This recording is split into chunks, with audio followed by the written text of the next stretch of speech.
미국 금리 결정하는 연준의 결정에 따라 한국 금리도 오르고 유동성은 줄어들고 물가 떨어진다. 경기 침체됩니다. 소비 줄어든다. 투자까지 어렵습니다. 이자 내기 쉽지 않은 여기는 고금리 고금 1112.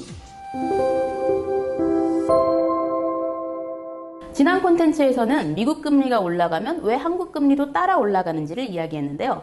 그러면서 금리가 높아지면 시장에 자금이 많이 유입되어서 좋지만 반대로 경제에 부담을 주기 때문에 금리를 함부로 올릴 수가 없다고 말씀을 드렸습니다. 금리가 높으면 경제에 어떤 부담을 주는지 함께 알아보도록 하시죠.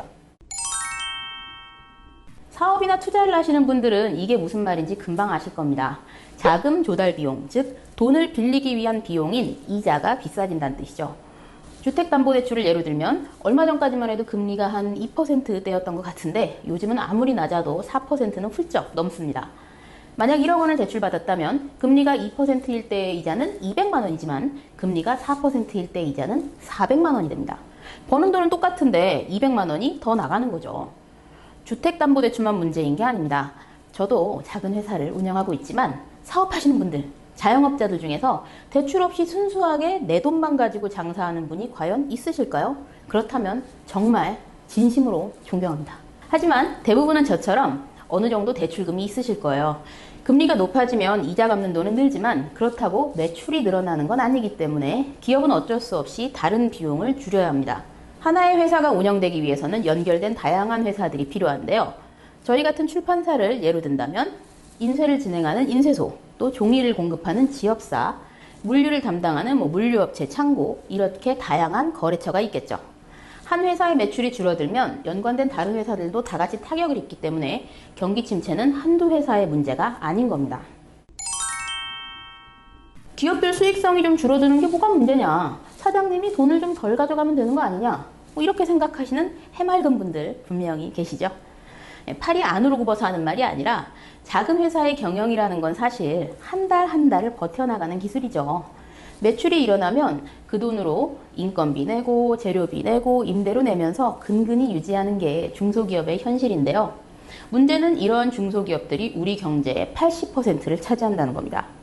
이자 비용이 오르면 중소기업 사장님들은 다른 비용을 줄이는데요. 가장 효율적으로 줄일 수 있는 분야는 뭘까요? 바로 인건비입니다. 쉽게 생각하면 경기가 어려워지니까 편의점 사장님이 알바생을 내보내고 직접 카운터를 보는 그런 식이죠. 다시 말해서 회사가 어려워지면 사장님뿐만 아니라 여러분도 피해를 보게 된다는 겁니다. 정치적으로 옳으냐 그르냐를 따지는 게 아니라요. 자본주의 시장에서 자연스럽게 일어나는 경기 침체의 과정을 설명드리는 거예요. 월급이 줄어드는 거는 여러분 개인에게도 매우 슬픈 일이지만 경제 전반에도 결코 좋은 일은 아닙니다. 돈이 없으면 사람들은 어쩔 수 없이 돈을 아껴 쓰면서 소비를 줄이겠죠. 그러면 기업들의 수익은 줄어들고 기업은 다시 고용과 월급을 줄이고 침체의 악순환은 이렇게 이어지는 겁니다. 경제 공부를 조금만 해보신 분이라면 금리가 오르면 물가가 떨어진다 이런 말 한 번쯤 들어보셨을 텐데요. 금리가 오르면 경기가 가라앉고 소비 여력이 줄어든다는 거 이건 이해하셨죠? 그렇다면 금리 인상이 곧 물가 인하다라는 것의 공식을 어렵지 않게 이해하실 수 있을 겁니다. 팔 물건은 있는데 사려는 사람이 적다? 그러면 물건의 가격, 즉 물가는 전반적으로 떨어지겠죠. 경제학 원칙 중에 기본 중에 기본인 수요 공급의 원칙에 따른 겁니다. 돈도 없는데 물가 낮아지면 좋은 거 아니야? 장바구니 물가만 보면 그렇긴 합니다만 문제는 원인과 결과의 순서겠죠. 물가가 낮아진 이유가 사람들이 돈이 없어서 경기가 침체돼서 그런 거라면 마냥 좋아할 만한 일은 아니니까요.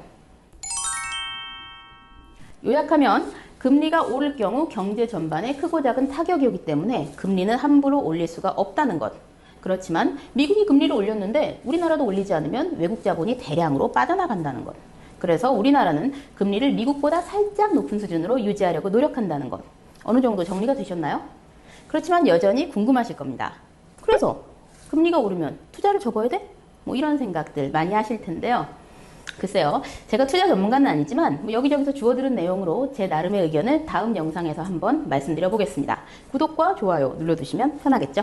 그럼 다음 영상에서 뵙겠습니다. 콘텐츠를 잇다, 사람을 잇다, 이콘 TV